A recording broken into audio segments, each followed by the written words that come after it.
नाज़रीन, उस्मान शाहुड़ी जे यूसी शाहपुर रिज़वी जे इलाइक़े दाऊद कीरियो में गुज़रियल 25 वरियनि खां स्कूली इमारत ई नाहे ॾिनी वई, जंहिं करे गुलनि जहिड़ा मासूम वाड़ा वणनि हेठियां वेही इल्मु हासिल करण ते मजबूर आहिनि।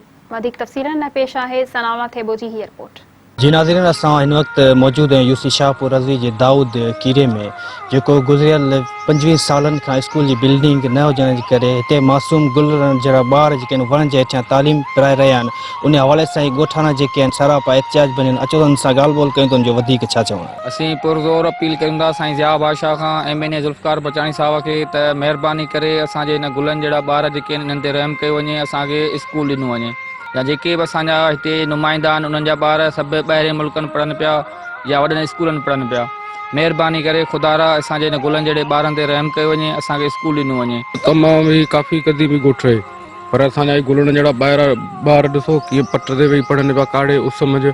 काफ़ी नुमाइंदनि खे चए थो साईं ज़िया बादशाह खे, साईं अली नवाज़ शाह खे ऐं असांजो MNA सतार बचाणी साहिबु, फरज़ंद ज़ुल्फ़कार बचाणी साहिबु ऐं DC साहिब खे काफ़ी अॻु पोलियो वारा आया, उन्हनि खे असां पोलियो सां बि रोके छॾियो, पर वरी सभु मुख़्तियारकार आयो, तपेदार आयो, तप का बि असांखे सहूलियत अञा ताईं कोन ॾिननि। असां रुॻो एतिरी चयो आहे बेंचूं असांखे ॾियो ऐं कुर्सी ॾियो, भला उहो बि नथा ॾियनि। तव्हां पाण ॾिसो था हिन वक़्तु असांजा ॿार सभु हिते ईअं माना पट ते वेठा आहिनि।